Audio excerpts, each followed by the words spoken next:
Olá, eu sou a Débora. E eu sou a Constança. Somos alunas do 10º A E no âmbito da disciplina de português, a professora Catarina de Brito, da Escola Secundária Henrique Menina, iremos analisar o indelével documento sociocultural epocal Os Lusíadas. passaremos a dar relevância às reflexões do poeta das estâncias 105 e 106 do Canto 1. Estudaremos equitativamente um pouco sobre a vida de Luís Vaz de Camões e as estruturas interna e externa das respectivas estâncias. O recado que trazem é de amigos, mas debaixo o veneno vem coberto, que os pensamentos eram de inimigos, segundo foi engano descoberto. Ó grandes e gravíssimos perigos, ó caminho de vida nunca certo, que onde a gente põe sua esperança, tem a vida tão pouca segurança. No mar tanta tormenta e tanto dano, tantas vezes a morte apercebida. Na terra tanta guerra, tanto engano, tanta necessidade aborrecida. Onde pode acolher-se um fraco humano? Onde terá segura a curta vida? Que não se arme e se indigne o céu sereno contra um bicho de terra tão pequeno? Luís Vaz de Camões nasceu em Lisboa por volta de 1517 e 1525.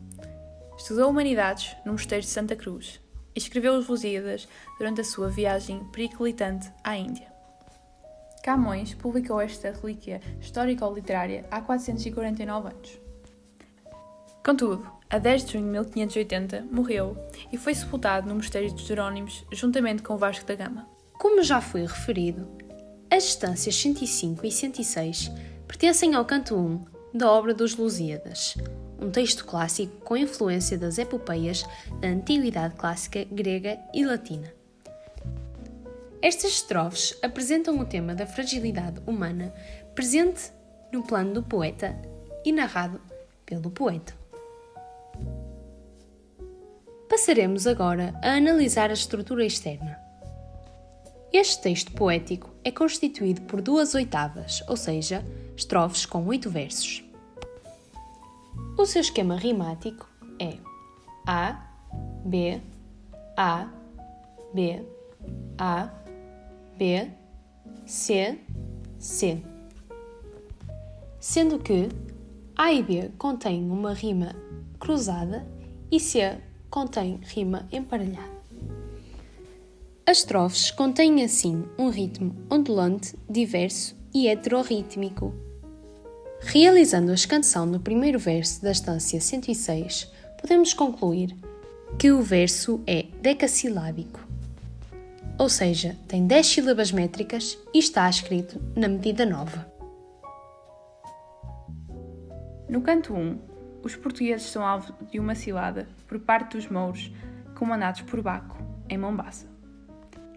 Efetivamente, nos primeiros 4 versos, o sujeito poético faz referência aos amigos, que depois se tornam inimigos, pelas falsas aparências demonstradas ao povo português. Observando a pintura de Salvador Dalí, há uma clara distinção entre o ser e o parecer. À primeira vista, está presente um idoso. Contudo, numa segunda constatação, está presente um casal, afetando assim o nosso sentido de realidade, como o sucedido na cilada aos portugueses. Em relação à estrutura interna, podemos encontrar vários recursos estilísticos que demonstram a intenção comunicativa do sujeito poético. Iremos de seguida realizar um exercício mental de associação dos recursos expressivos com o texto. Prontos?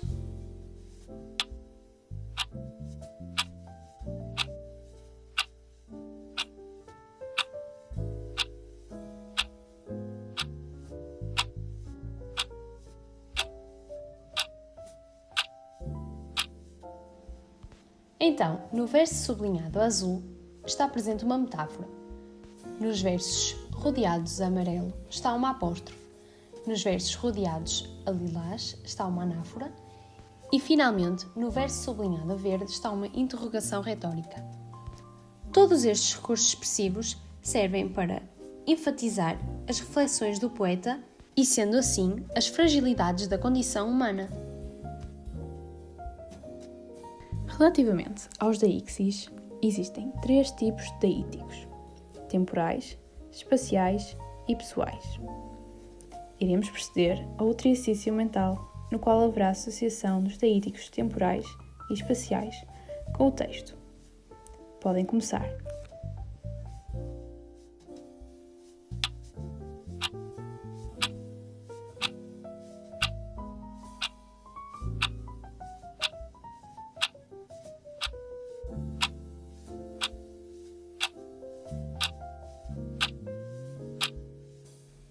Ora, as palavras rodeadas a azul são deíticos temporais, pelas respectivas terminações dos verbos que indicam o tempo passado. As palavras a amarelo são deíticos espaciais, onde debaixo é um advérbio locativo e na terra e no mar são expressões de lugares objetivos.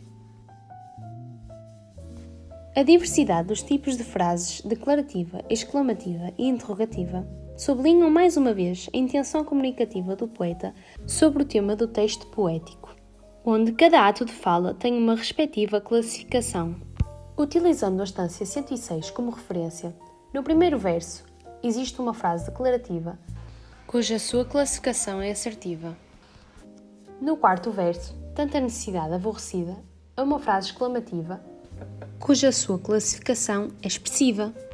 Finalmente, no último verso, contra um bicho de terra tão pequeno, é uma frase interrogativa, sendo a sua classificação expressiva. Todos estes atos de fala, juntamente com a sua classificação, como atos locutórios, auxiliam o poeta a tecer reflexões sobre a fragilidade da condição humana. Para finalizar, iremos apresentar o nosso exercício de resposta curta à pergunta: por que razão este texto é um poema épico? Este texto é um poema épico camoniano renascentista do século XVI. Inequivocamente, as três características que enfatizam essa afirmação são o tom dialógico do poeta consigo próprio, na estância 66, verso 8, as reflexões sobre a fragilidade da condição humana, estância 106, verso 5, o que demonstra a intenção comunicativa do eu poético, e o enaltecimento da heroicidade e da sublimidade do canto e do povo português pela superação das adversidades, na estância 106, do verso 1 ao 4. Muito obrigada pela atenção e colaboração e esperamos que através do projeto escolar Aula Dada pelo Aluno Tínhamos demonstrado uma exímia eficácia comunicativa perante os nossos ouvintes.